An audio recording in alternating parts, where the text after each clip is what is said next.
Hello दोस्तों, हमारी आज की कहानी का नाम है अहमियत। तो कहानी शुरू करते हैं। आप सुनो। अपने माँ जी से बात की। आज भी मेरे पापा का फोन आया था, बहुत परेशान हो रहे थे। मैं तो बिल्कुल ही भूल गया। अच्छा हुआ तुमने याद दिला दिया। कितना मुश्किल होता होगा, पापा के लिए दो दो बेटे हैं पर साथ में कोई भी नहीं रखना चाहता उन्हें। माँ के जाने के बाद पापा अकेले से हो गए हैं। अब तो उन्हें साथ की जरूरत है, लेकिन यहाँ तो कोई बात समझने को तैयार ही नहीं है। पापा से कुछ कहो तो वे गांव जाने के लिए कहते रहते हैं। अब वहाँ कौन है जो उनका ध्यान रखेगा। सुहानी अपने आप में बुदबुदा रही थी। क्या हुआ, क्या सोच रही हो? कह तो रहा हूँ कल पक्का बात कर लूंगा। कैसे होगा? दोनों ही जिद्दी हैं, आसानी से बात नहीं मानेंगे। पापा से बात करो तो वे संस्कृति और संस्कारों की दुहाई देने लगते हैं। हमारे यहाँ तो बेटी के घर का पानी भी नहीं पीते, बेटियां तो पराया धन होती हैं, वगैरह वगैरह बोलने लगते हैं। उनके घर बार बार आना जाना अच्छा नहीं लगता। और माँ जी, वे तो मेरे मायके का जिक्र आते ही चिढ़ जाती है। ना मैं पापा के घर रह सकती हूँ और ना ही पापा हमारे घर आकर रह सकते हैं। अजीब मुश्किल है। सुहानी अपनी रोती हुई आवाज में बोलती जा रही थी। उसकी बातें अपनी जगह सही थी। अब वह पुराने रीति रिवाज आसानी से पीछा कहाँ छोड़ते हैं।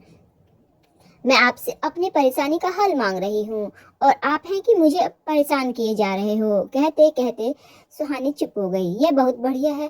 कुछ ना भी कहो तो भी रोना शुरू करके मुझे मुजरिम बना देती हो।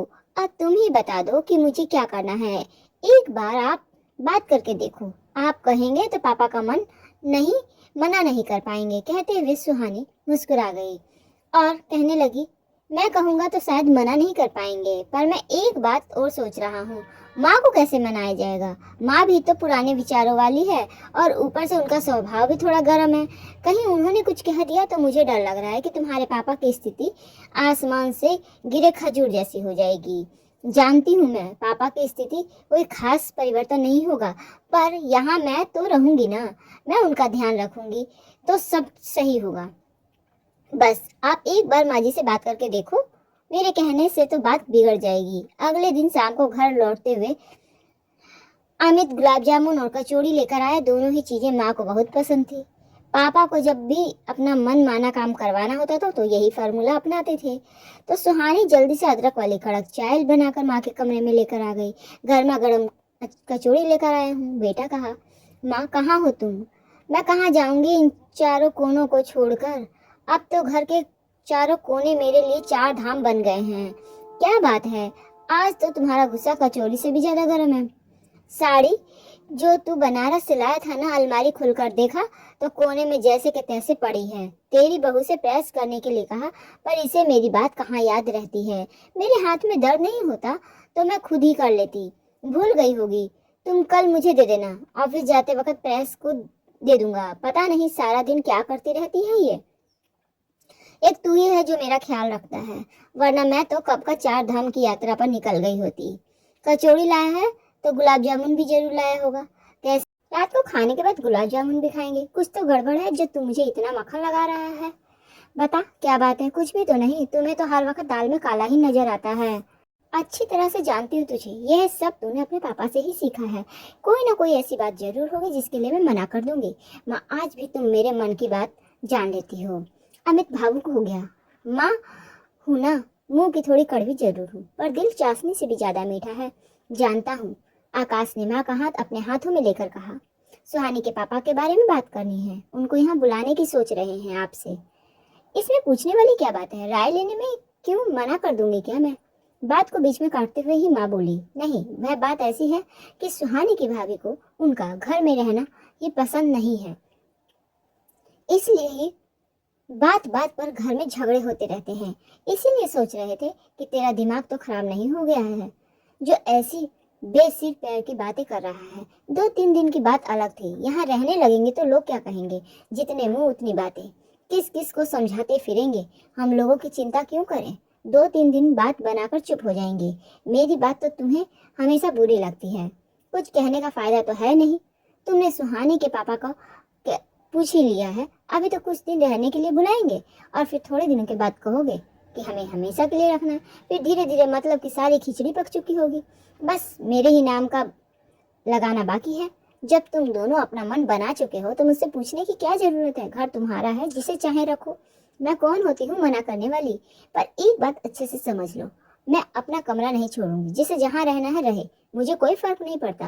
रात को डाइनिंग टेबल पर मौन ही पसरा रहा, किसी को गुलाब जामुन भी याद नहीं आए। क्या हुआ, माँ जी मान गई कि नहीं? अमित के कमरे में आते ही सुहानी ने पूछ लिया। दरवाजे के पीछे खड़ी सब सुन तो रही थी। अब मैं अलग से क्या बताऊं तुम्हें? मैंने पहले ही कहा था ना, माँ नहीं मानेगी। सुहानी ने बात को वहीं खत्म करते हुए कहा, इसका भी समाधान मैंने सोच लिया है। उन्हें अपना कमरा छोड़ने की जरूरत नहीं है।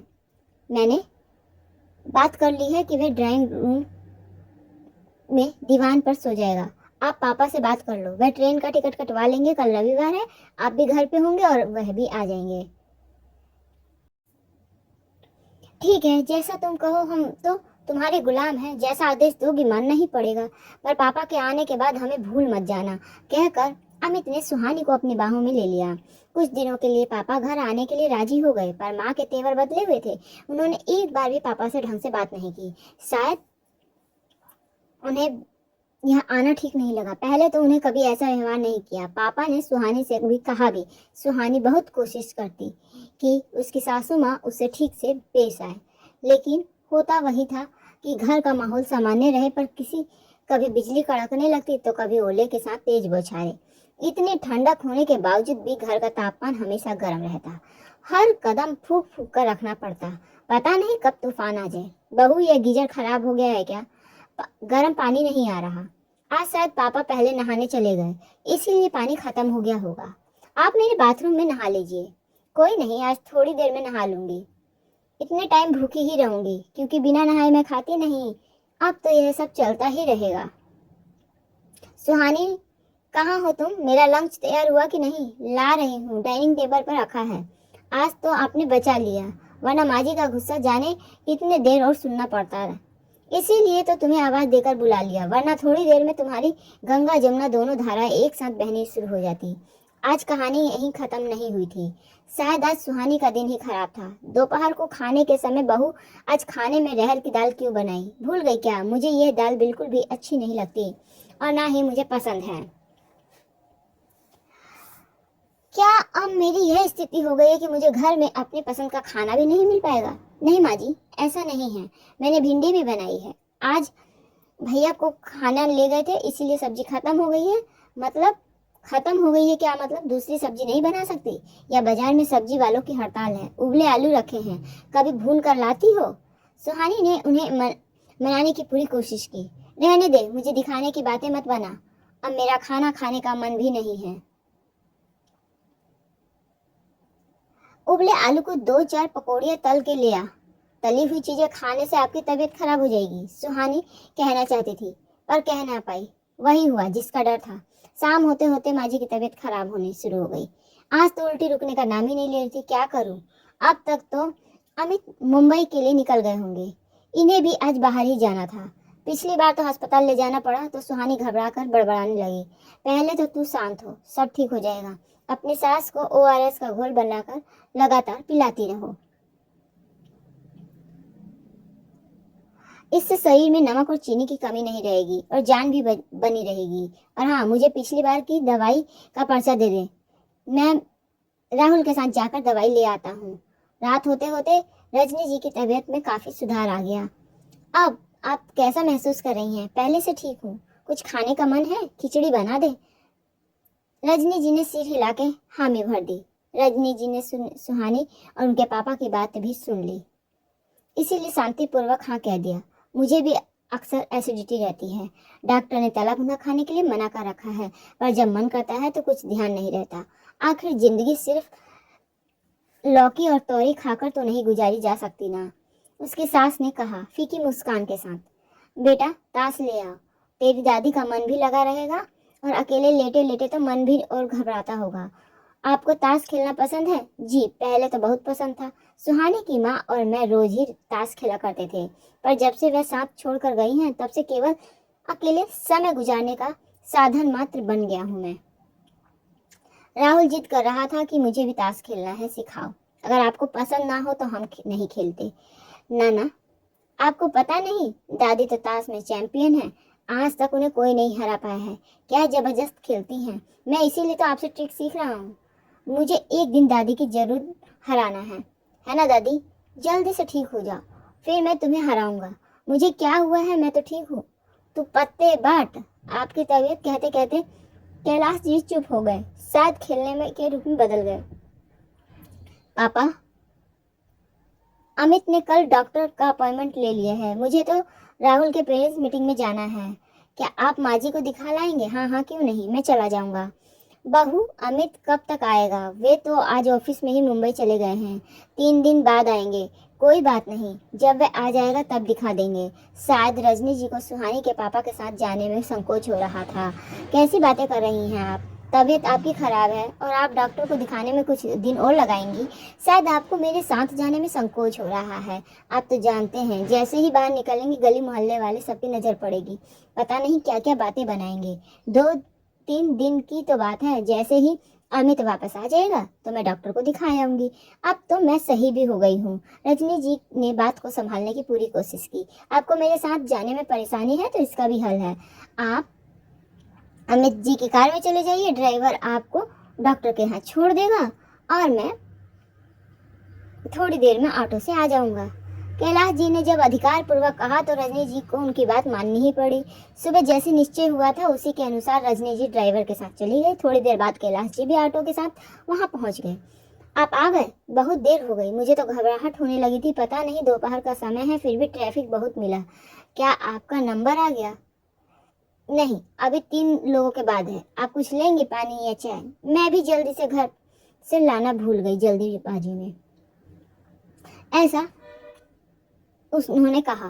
रजनी जी मन ही मन बहुत खुश हो रही थी। अपनी फिक्र होते देख उन्हें बहुत अच्छा लग रहा था। डॉक्टर साहब से सारी बातें कैलाश जी ने ही कह दी कि आपने सही समय पर दवाई और ओआरएस का घोल दे दिया है, नहीं तो बात बिगड़ सकती थी। अब मैं 3 दिन दवाई लिख रहा हूँ, 3 दिन की, और कुछ टेस्ट भी करवा लीजिएगा। हाँ माँ जी, आप भी थोड़ा घूमना शुरू कर दीजिए, इसमें डाइजेशन दुरुस्त रहता है। क्लिनिक से बाहर निकलकर कैलाश जी ऑटो ढूंढने लगे। आप भी कार में बैठ के जाइए, बाहर कितनी चिलचिलाती धूप हो रही है। पता नहीं आपको ऑटो कब मिलेगा, पर लोग आप उन लोगों की चिंता ना करें, मैं सब देख लूंगी। अचानक से रजनी जी का हृदय परिवर्तन देख कैलाश जी हैरान हो गए। फिर क्या था, सारे दोनों में बातचीत होती रही। अरे, मैं आपको बताना ही भूल गया, आप सुबह 9 बजे तक कुछ नहीं खाएंगी। लैब से आपका ब्लड सैंपल लेने आएंगे। जब मैं आपकी दवाइयाँ लेने गया था तभी उनसे बुक कर दिया था।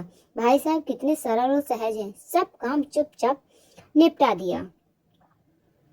मैंने कितना गलत समझा? रजनी जी मन ही मन विचार करने लगी। कहाँ खो गई आप? घर आ गया। भाई साहब आपका बहुत बहुत धन्यवाद। कल से आप मेरी इतनी अधिक देखभाल कर रहे हैं और मैं अब तक आपसे पराया जैसा व्यवहार कर रही हूँ। मैं अपने व्यवहार पर बहुत शर्मिंदा हूँ। ऐसा ना कहिए बहन जी, घर परिवार में तो यह सब चलता ही रहता है। धीरे धीरे घर का मौसम बदलने लगा। पहले जहाँ लू के थपेड़ों ने आपसी रिश्तों को झुलसा दिया था, अब वहीं पे कुछ कुछ बदलाव नजर आने लगा। वहीं अब रोज पड़ने वाली बूंदों ने मौसम को खुशनुमा बना दिया था। पापा भी धीरे धीरे घर का हिस्सा बन गए थे। मैंने राहुल को पढ़ाने की जिम्मेदारी उन्हें सौंप दी। सबको एक साथ देखकर कितना सुकून मिलता। किसी प्रकार की कोई टेंशन नहीं। पता नहीं लड़की का मायका और ससुराल एक जगह मिलकर क्यों नहीं रह पाते। सुहानी, क्या सोच रही हो? पापा ने आवाज दी। एक कोफ्ता और मिल सकता है क्या? आज लौकी के कोफ्ते बहुत स्वादिष्ट बने, पेट भर गया, पर मन अभी तृप्त नहीं हुआ, उनके पिताजी ने कहा। पापा ने खाने की तारीफ की तो सुहानी ने बताया कि आज कोफ्ते मैंने नहीं, माँ जी ने बनाए हैं। रजनी जी ने तो रसोई से संन्यास ले लिया था, आज अचानक मन किया क्या? शायद धन्यवाद कहने का उन्हें यह तरीका समझ आया, पर इतनी तारीफ सुनने को मिलेगी ऐसा नहीं सोचा था। अब तो हर दूसरे दिन रजनी जी रसोई के चक्कर लगाने लगी। धीरे धीरे उन दोनों के बीच संकोच की दूरी घटने लगी। अब सब अच्छा चल रहा था, लेकिन खुशियां कभी भी एक जगह ज्यादा देर तक नहीं ठहरती। सुहानी को अपनी ही नजर लग गई। अभी बाहर से आई ही थी कि पतझड़ ने भी दस्तक देना शुरू कर दी। पापा देखो ना, आज मम्मी सुबह से ही बिना बात के गुस्सा हो रही हैं। मैंने अपना सारा होमवर्क निपटा दिया है, फिर भी जबरदस्ती पढ़ने के लिए बैठा दिया। राहुल ने अमित के आते ही सुहानी की शिकायत करना शुरू कर दिया। ठीक है, मैं बात करता हूँ।